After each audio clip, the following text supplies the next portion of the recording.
It's another Tuesday and another Zone 3 for me. Now then, how did I do? Well, yeah, Zone 3, as I said, winning crosses down here on the left. I didn't know where it was going to be, so I'm not criticising this too much. Other than I never would have thought it was that far to the left or that low. I know some people thought that he was looking lower than where I'd gone, but I'm not really buying it was that low. I mean, if you look at his left eye is looking down over the top of my cross. His right eye is probably looking just under it. So I'm very surprised that the average turned out to be that far, that much lower to where he was looking. So a bit surprised at that. I suppose it would fit in with where the player on the right he was looking. Yeah, it's not that much difference. It's not that from the angle of his eyes, the winning cross isn't that much lower than mine. But I didn't think they'd go as far left as they have there. But it is what it is. Let's have a look at the judging, and hope they stuck to the usual method this week. All right, well, here's what the judges did. We've got one all the way up here, which is a strange one because that makes it look like he's looking straight ahead, which he clearly isn't. So that one doesn't really make much sense. Then we've got one all the way down here, and that's the fella on the left looking way down to the extreme there. So under normal circumstances, what they would normally do is take those two extreme ones out. However, last week they changed everything and Matt decided where he wanted the winning cross to be. But hopefully this week they've gone back to the fair method. Having said that, is there any point taking them out? Because if you look how balanced they are between the almost a cluster they've got there, they're about the same distance away each one. So taking those two out is not going to make a lot of difference. There's one there that's a bit closer. It's away from the cluster, but they'd probably leave that in, and that'll leave 6 crosses. So I would guess that they would take the furthest one to the left out and the extreme to the right and up there out, because they don't really make much sense, and they're also a long way away from the cluster. So let's have a look what they did. Yeah, that's exactly what they've done. They've taken Ari's out and Leo's out, and oddly enough, there's 4, which is nearer where I would have thought the ball should have been. Well, in fact, it's actually nearer mine as well, coincidentally. And there's only 2 that are further down, but because they're much further down, of course, it's dragged the winning average further away from this cluster of 4, which is unfortunate because, I mean, they couldn't take them out. They're not far enough away, but if they had, it would have been up much nearer where it would have made sense. But there we are. So what do I think of the judging this week? Well, I don't really care where the winning cross was, as long as it was done fairly. Like, I got to admit, it is most weeks. I got upset over last week because I think what he did was wrong. But there we are. Let's have a look at this week's picture, because this week's picture, I don't know what to do. Not that I know what to do any week. So why is there 3 crosses there? Well, I looked at this picture last night briefly, and I thought, oh, this is a tricky one, because this fella at the front here, Carl Pilkington, head like an orange, he's not looking particularly high, is he? He's looking more or less in front of him. And my problem with it was, how do you put a cross in there that's not far in front of him without actually putting it on his forehead or on his face? And then when you look at his head, his neck, his shoulders, his arms, he's not reacting to the ball at all. So it can't be close to him. So I thought, well, okay, let's put this bottom one in here first and see how that looks. And I thought, I suppose, but then it would fit in with both players, more or less, as it's just slightly above his head, which is where I think the fella behind him in the white shirt is looking. Just above his head. But then it doesn't look like it's far enough away from him because, like I said, he's just not reacting to it. It looks like he's looking at a ball in a distance, which we can't do that on the picture. We can't put a ball in a distance.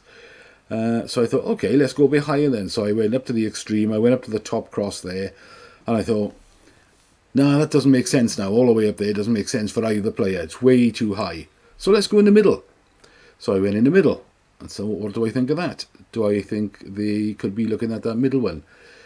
And I don't really. So at the moment, I'm somewhere between the first one and the middle cross, the lowest cross and the middle cross.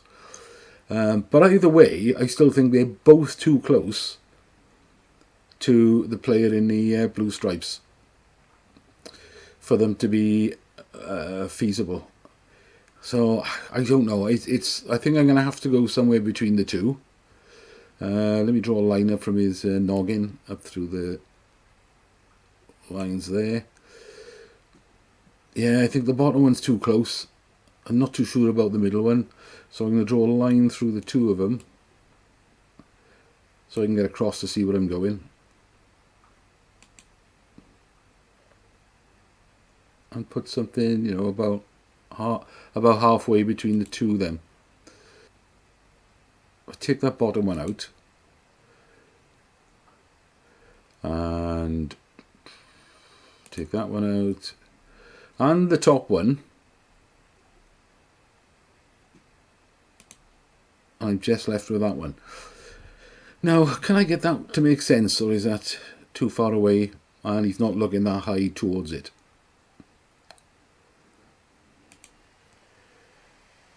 Yeah, perhaps about there. Let me put the target on there so I can have a better view. And imagine it's a ball.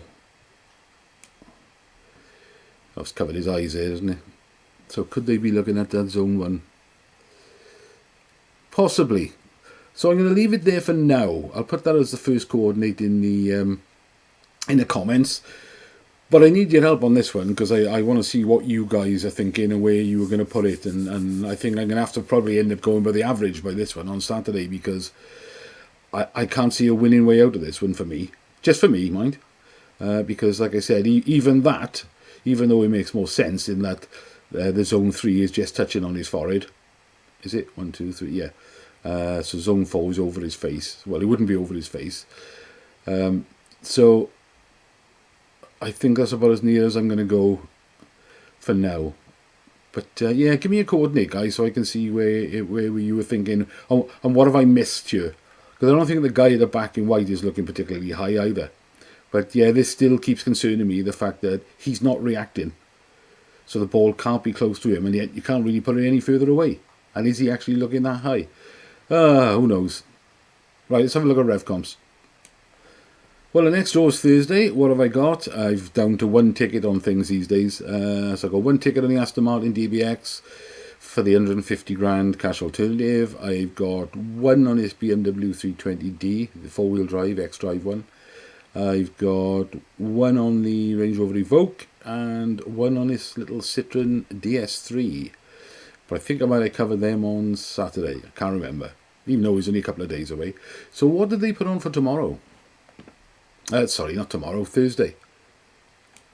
Now, I don't know if they're going to add more vehicles on you, more cars, because the last couple of draws has been 8 cars or vans or whatever, but they've only got 6, so there's a good chance they might add some more. But obviously I put one on. I've limited myself like I try and do every week. I've got one on this McLaren 540C because it's 60 grand cash alternative, and I've got one on this camper because it's a lovely camper. I haven't bothered with any of these others. One thing I do want to cover though is, you may have seen it yourself if you signed up to Revcomps, but they've sent an email out now with new rules. There was a lot of talk on social media about some woman that's been spending, she's maxing out, she's buying 75 tickets on a car or on an item or whatever, and spending £1,000 or £1,500 a week. I don't know how much truth that is to it. I haven't checked myself, but that's what the talk was. And one of the comments on one of the review sites, I think it was Trustpilot, said he was concerned about the fact that people could spend that much money, and surely companies like this have got a duty of care to the players, like betting shops have, where they say, well, look, you shouldn't be spending that sort of money, even though it's their own money. Shouldn't be spending. It's a concern. Are you now addicted? Are you obsessed with gambling? Whatever. But they've got this duty of care. So, and I think that's what's brought this on. But they do make a valid point in here as well. And they say they've been thinking about changing the maximum number of tickets somebody can buy for a while. and they've taken feedback on board, and they've followed various threads and comments on social media posts. So lots of you are unhappy at allowing people to spend a lot per prize, allowing one person to have up to 50 tickets per prize, and the feeling you have little chance to win when other people can buy so many more tickets. The fact is, one ticket wins. Whatever someone else has ultimately has no bearing on whether or not you will win. Your chances of winning don't change. And that's actually correct. It's a good point. So when I mentioned it last week, I think it was, when I looked at two of the players that had won, had both bought 40 tickets each. Well, yes, if somebody buys 40 tickets, they're increasing their chances of winning because they bought 40 tickets. However, it doesn't make any difference to my chances of winning, because it doesn't matter whether one person bought those 40 tickets or 40 different people bought one ticket each. It's still the same. One person with 40 tickets has got better odds of him winning, but it doesn't lessen my odds. There's still, if they're selling 3,099 tickets and I've got one, it doesn't matter who owns the other 3,998. I'm still one ticket in 3,999. So yeah, they were right on that it doesn't matter. And what they're saying is then, that being said, we feel that having a maximum of 10 tickets per person across all prizes will be beneficial for a number of reasons, including it being a more responsible way of playing and evening the playing field. So yeah, and I think that was their biggest concern there, is responsible gambling from it. Because if something came of it, which has done in the past with other gambling things, betting shops and stuff, they've got into trouble for allowing people to spend thousands of pounds and getting into massive debt. I think they've got to be seen here to be doing something should anything come of it. Anyway, that's that. Let me know how you got on then, guys. I want to know how close you were. And give me a coordinate for Saturday then, so we can have a look at another average and where we think the average is going to be. So, excellent. Thanks for watching, guys, and good luck.